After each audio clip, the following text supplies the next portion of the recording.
In a very simple way, the Buddha talked about suffering and the alleviation of suffering.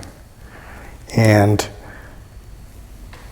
we can look at suffering as something a little bit distinct from pain or difficulty.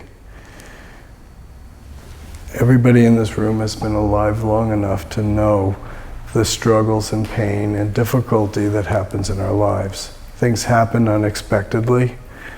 The Buddha talked about impermanence and that everything is always changing. And the fact of the matter is that we often have a difficulty keeping up with those changes. It just starts to get to be right, and then something happens. Or we finally are hitting our stride on the trail, but the trail changes, or the sun goes down, or the heat picks up. In some ways, the idea of the weather points out this very simple truth of impermanence. There's a very narrow band between what we like and what we don't like. And our opinion about the weather changes by the day and by the circumstance that we find ourselves in. If we have a lot of outside work to do, we might be very happy with the foggy day that blocks the sun and cools off the air. But if we're going for a picnic, we might like the sun and the warm breeze. So depending on circumstance determines what we like and what we don't like.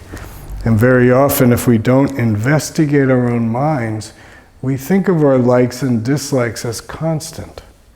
But if we start to investigate our minds, we find that it actually shifts and changes depending on circumstance. So where pain and difficulty might be just parts of life that just exist, there's nothing we can do about that. How we respond to those situations often are what determine our well-being in our own life. It's often not the situation itself, but our response to the situation itself, which determines our happiness or sadness, our good experience, our bad experience. Good and bad themselves are just terms that we individually apply, and not all of us have the same view. I often think of the word weed, just actually thinking of random plants here, but how one person's weed is another person's garden plant. The definition of a weed is a plant that we don't want. One person may want it, the other person may not want it. A weed to one is a jewel to another. Our own subjectivity and our own determination of things creates a lot of the reality that we live in. And the practice of Buddhism and Zen in particular, Zen literally means meditation. It's a translation of actually first the Sanskrit word, which is dhyana, translated into Chinese, which then got translated into Japanese as Zen. We come from a Korean tradition, and actually Zen is called Son, S-O-E-N. So Zen is not even Zen. Zen is just a word for something. Our practice is about moving down from the intellectual, down from the word to the experience itself. So in our Zen practice, we start off with a question. What is this? What's going on right now? And we look to clear our minds enough so that we can actually see clearly what's going on in the moment.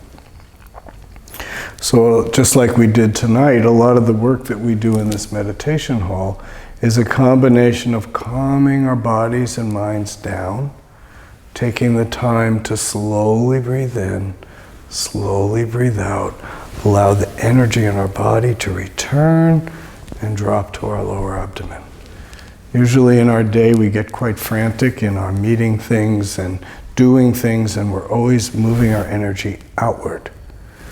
Meditation is a moment to bring that energy back in and hold it down or find it down in our lower abdomen. In the Japanese tradition, they call our lower abdomen either the center, or the Japanese phrase for that is the hara. In Korea and China, we call it the tangen, which literally translates energy garden. I think for our Western perspective, we can think of this lower abdomen area as our center of gravity. It's a place that we can return to find balance and to find a place that's not so thrown by our thoughts or our feelings, but gives us a centeredness and a groundedness in order to meet whatever the experience is that we're dealing with right now. So, first step of meditation is calming body and mind. Slowly breathing in, slowly breathing out, allowing our energy to settle, allowing ourselves to, in some ways, regenerate the energy that we can hold in our lower abdomen. And the second aspect of our meditation practice is to see clearly.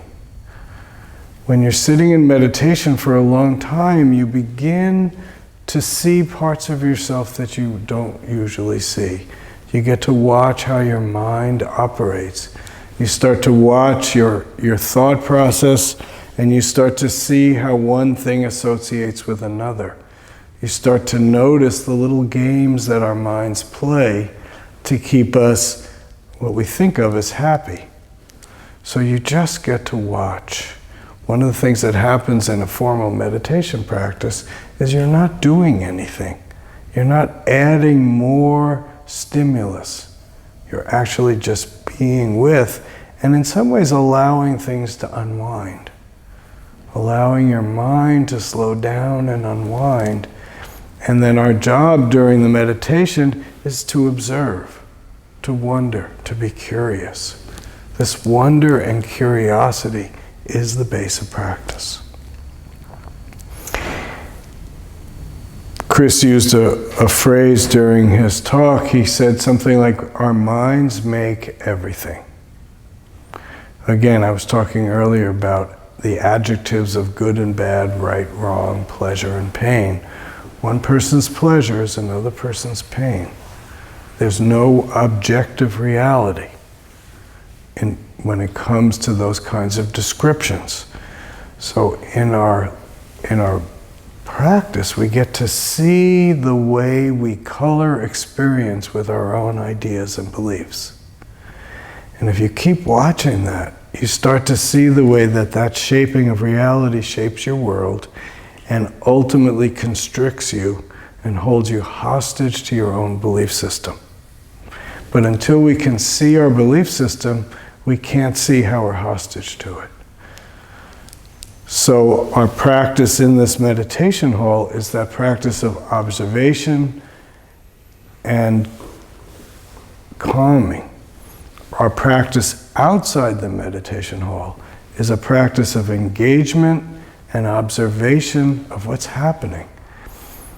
One thing we begin to notice as we watch ourselves experiencing our lives is the way we try to control things, the way we skew things in order to create what we want, and how often we get frustrated because the world doesn't follow the script that we're giving it.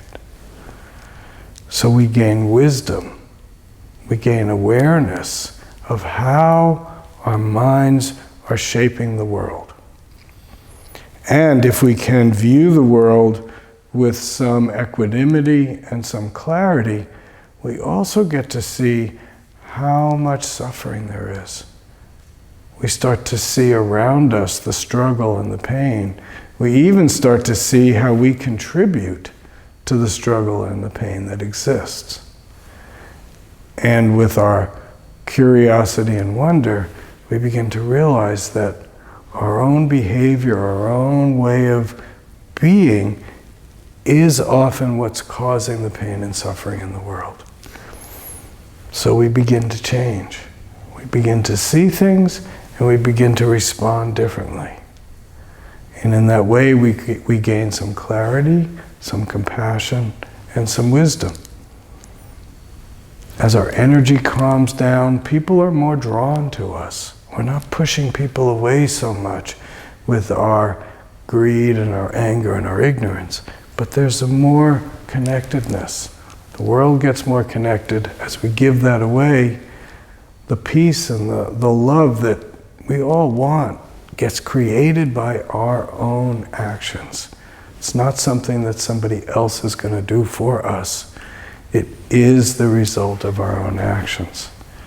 We start to get clarity, we start to get a little wisdom in our behavior, and our worlds change. And not only does our world change, but the people around us begin to change. And experientially, the world is healed a little bit.